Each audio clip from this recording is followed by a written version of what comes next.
You lie in bed at night, eyes closed, body finally still, and you give yourself the same instruction you've given 1,000 times. Stop thinking. Just be quiet. Let go.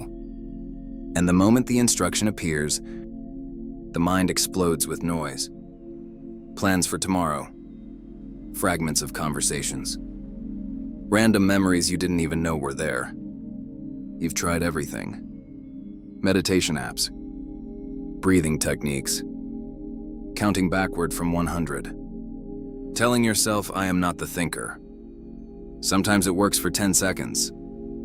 Then the voice comes back louder, almost mocking. See, you're thinking again. Eckhart Tolle looked at this exact war, this endless battle between you and your own mind, and said something that feels impossible at first.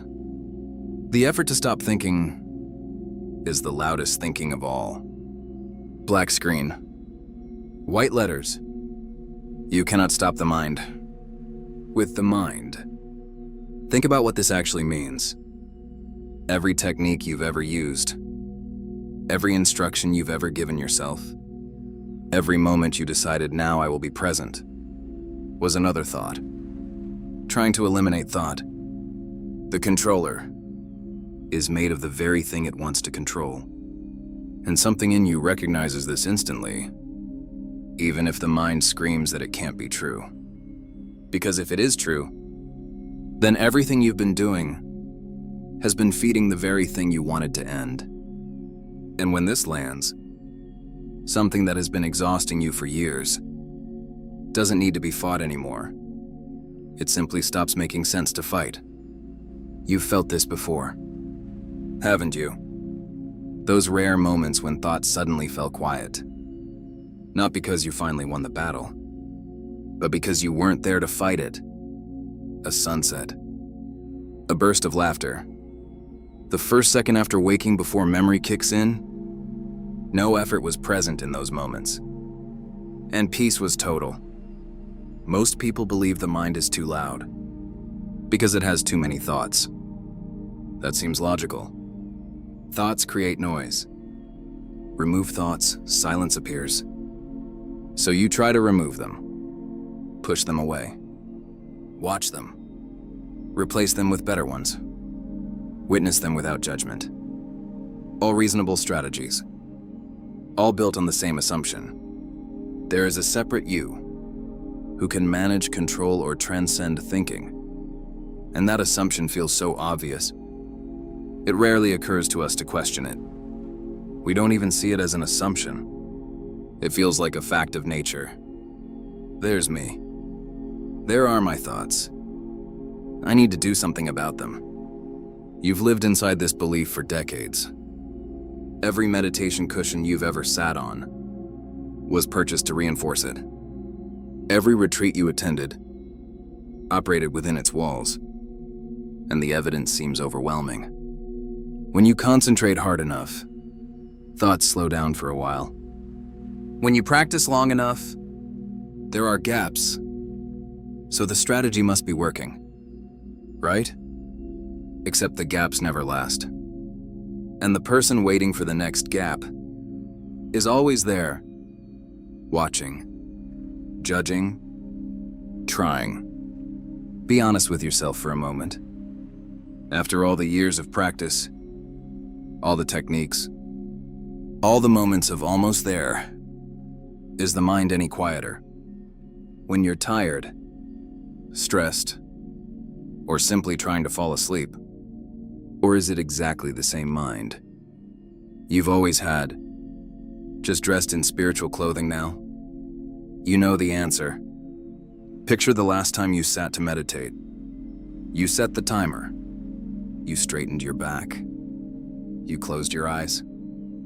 And before the first breath was complete, the instruction appeared. Now watch your thoughts. Don't get involved. Let them pass like clouds. And in that exact moment, a subtle tension appeared in the forehead, a quiet grip in the chest.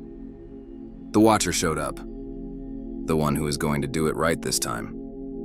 And the moment the watcher arrived, peace was already gone.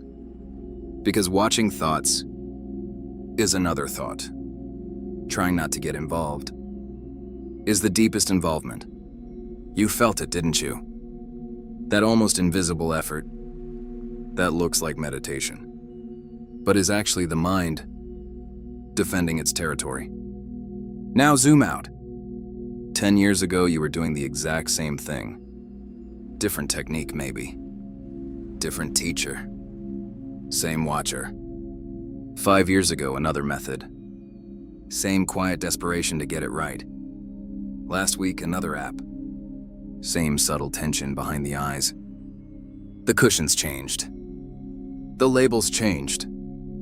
The effort never did. And here's what you can't deny.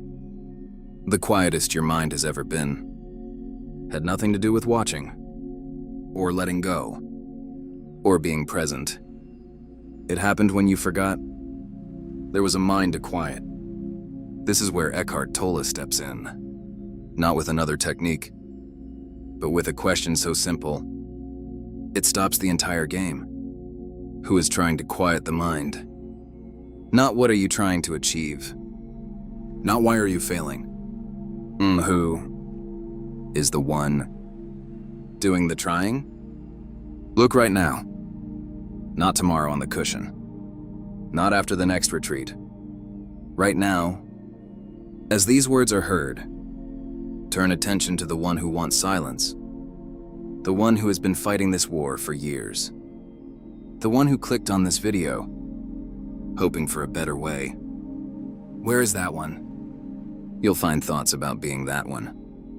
Memories. Images. A name. A history of spiritual practice. But the actual one, doing the trying, can you find a real entity there? Or is there only awareness? And within it, the movement we call thinking, and the idea that something separate needs to control it? Effort cannot quiet the mind, because the effort is the mind's most sophisticated trick to keep itself in charge. The controller is made of the controlled. And Eckhart didn't stop there. He kept asking the same question, in different forms, peeling away every layer the mind uses to hide. He would say, "Can you find the thinker? Apart from the thought? Look, a thought appears. I need to be more present. Who is aware of that thought? Another thought appears. I'm aware of it. Who is aware of the one? Who is aware of it? Keep going. What do you find? Not more thoughts. Not emptiness as an idea. Just awareness. Perfectly still. Perfectly clear. Untouched by any movement within it. And here's what's disturbing. A Zen master in the 9th century asked exactly the same question, with no connection to Tolle's teaching. Huineng walked into a monastery where 2 monks were arguing about a flag moving in the wind. One said the flag is moving. The other said the wind is moving. Huineng stopped them and said, "It is your mind that is moving." Same seeing. Different century. Different language. But if you stay with the question, something shifts. Not because you found a better technique. Not because you finally understood. Because the one who needed to understand was never actually there. Effort cannot quiet the mind. And the beautiful thing is, you don't have to believe this. You can check it right now. Feel the next thought arise. Any thought. Before you do anything with it, ask, who is aware of this thought? Don't answer with another thought. Look, what is here? Before the next effort to be present, what is here? When the watcher stops watching himself watch, stay there. Not for 10 seconds. Not as a new meditation. Just stay with what does not come and go. The sky does not fight the clouds. It doesn't need to. Clouds appear within it, move through it, dissolve back into it. The sky remains untouched. You are that sky. You always were. The tragedy was never the thoughts. The tragedy was believing you were a cloud, trying to control other clouds. Effort cannot quiet the mind, but when the effort is seen for what it is, another cloud pretending to be the sky, something relaxes, not because you made it relax, because there was never anyone separate to hold the tension. Tomorrow morning, when you sit down with your coffee, or when you catch yourself trying to be present while brushing your teeth, notice the one who is trying. Don't stop them. Don't improve them. Just see them. See the subtle grip that appears the moment effort begins. And then notice what is already here. When the grip is seen and no one tries to release it. In traffic, when frustration rises, look for the one who needs to be calm. In conversation, when the mind starts planning what to say next, look for the planner, not to fix anything, just to see. And at night, when you lie down and the old instruction appears, now stop thinking, smile, because you know now that the instruction itself is the loudest thought in the room. And here is what's strange. When this is seen, you don't gain permanent silence. You lose the need for it. Thoughts still come and go. Sometimes many, sometimes few. But the war is over. Not because you won. Because there was never anyone separate from thought to fight it. The clouds move. The sky remains.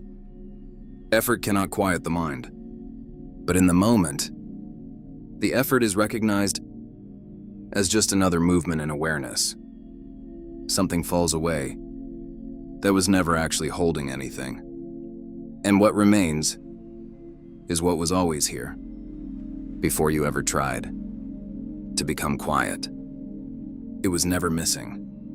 It was only overlooked in the search for itself. Rest here, not as another practice, not as something to achieve. Rest as what you are, when the one who needed rest is no longer found. Effort cannot quiet the mind, and it never had to.